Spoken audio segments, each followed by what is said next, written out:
Hi, it's Dr. Ray here, and I want to share with you the power of saying no to the people and things you don't want to do or like, and the strong yeses to your life, to your soul, and your preferences. So many people, maybe such as yourself, might feel guilty saying no.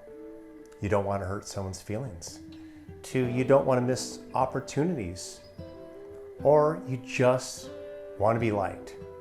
More than often, we will not admit that. Underneath that, there's this concern that if we make someone unhappy, then how will they feel about us? Or we might project onto them the feelings that we have when someone has said no to us and we feel rejected. But you also know that when we constantly say yes to the things that we don't like, our life is a lot harder. It's stressful. And we feel as though we just can't get it all done. We might feel so full of listening to that one person who constantly complains about the same relationship to everything else in her life. And after we get off the phone, we recognize that there's no reciprocity. And for whatever reason, even if, say, we offer our opinion and we attempt to lift them up, it doesn't work, because happiness is an inner job, which leads to why there's so much power in saying no to the things and people you don't want. Think about this for a moment. What would your life be like if you had to do a job you absolutely hated? What would it be like to wake up every morning and when you try to get to the bathroom, you're bumping into objects, somebody puts something in your way, it's like an obstacle course for you just to get to the bathroom? What would it be like if every time you got in your car and were driving to your destination, you had to constantly pull over and fill your car up with gas because there's a leak, therefore you just keep leaking gas? So I've given you some visceral examples of things that might be in our way, things that might be an inconvenience, and things that are not probably aligned to our highest excitement, correct?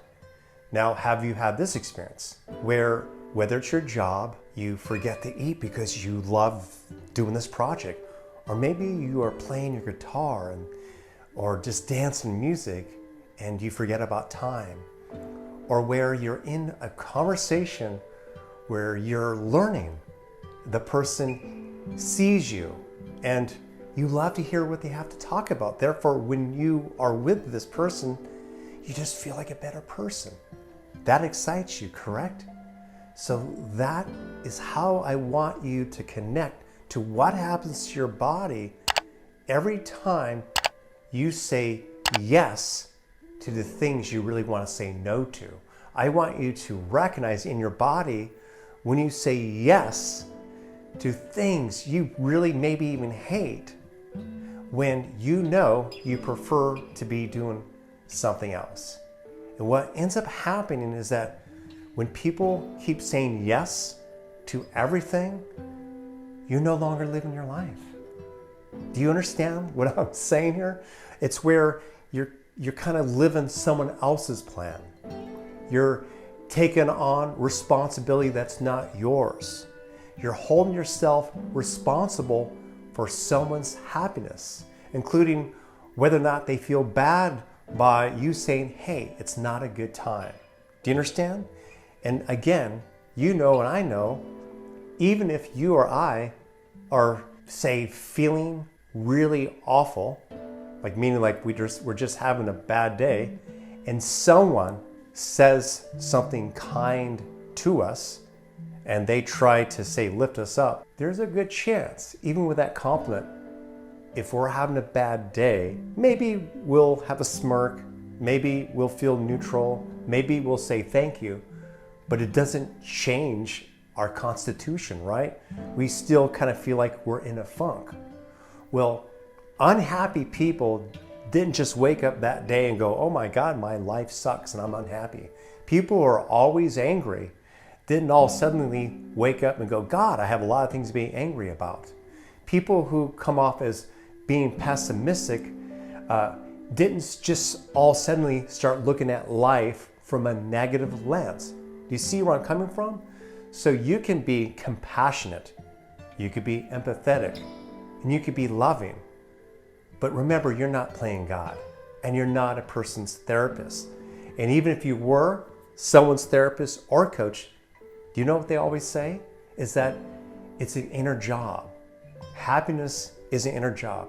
And so when you understand that, truly understand that, in that you saying no to someone, you saying no to something you don't want to participate in, you saying no to something that doesn't feel right, you're preserving your energy. You are allowing yourself to put that energy and move it into the direction that you prefer.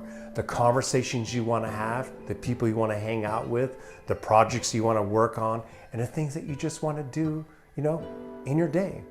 Now, there are some moments where we might have to say yes, or we choose to, such as a friend can't find a ride, somewhere, and they're stuck at the airport, and it's during rush hour. But of course, you might be thinking, just call an Uber. But let's just say that's an example. That might be okay because it could feel good to help a person out in an emergency, or help a friend out when, they are needing some support. But what we're talking about is this, where people keep crossing your boundaries. They keep asking you no matter what. They keep telling you what they're going to do anyway without respecting who you are. And therefore your life again becomes about their story, their drama, and they hope that you can maybe be there for them. But it's really hard to not feel good if they are expecting that from you, and no matter what you say, no matter what compliments you give them, no matter what sound advice you offer, they still remain sad or angry.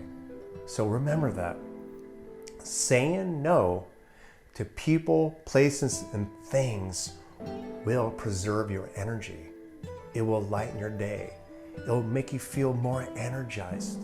You will be no longer leaking your energy out to things that you don't prefer, and therefore you will have, guarantee, a better day.